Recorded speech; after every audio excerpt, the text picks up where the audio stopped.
वज़ीर आला रेवंत रेड्डी और दीगर आला हुकाम की जानिब से हिदायत मिलने के बाद तेलंगाना में सोशल मीडिया खास तौर पर व्हाट्सएप ग्रुपों पर कड़ी निगरानी का अमल तेज हो गया है।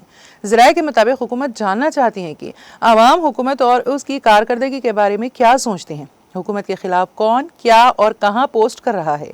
इन उमूर पर करीबी नज़र रखने के लिए पुलिस के निचली सतह के एहलकारों जैसे होम गार्ड्स और कांस्टेबल्स को भी मुतहरिक कर दिया गया है। इत्तलात हैं कि मुख्तलिफ देहातों, मंडलों और अजला में मौजूद व्हाट्सएप ग्रुपों में पुलिस अहदेदारों को शामिल होने के अहकाम दिए गए हैं।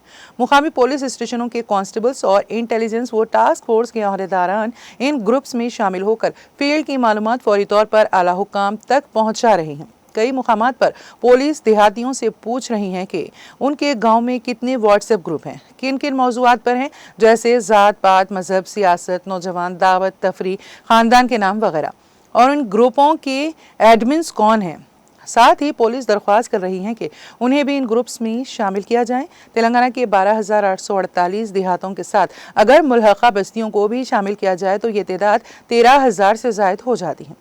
एक अंदाजे के मुताबिक हर गांव में कम से कम 20 व्हाट्सएप ग्रुप फ़ाल हैं, जिनमें विलेज ग्रुप, ज़ात पात, सियासी जमातें, मजहबी ग्रुप, फैमिली ग्रुप्स, दावती और तफरीही ग्रुप्स शामिल हैं।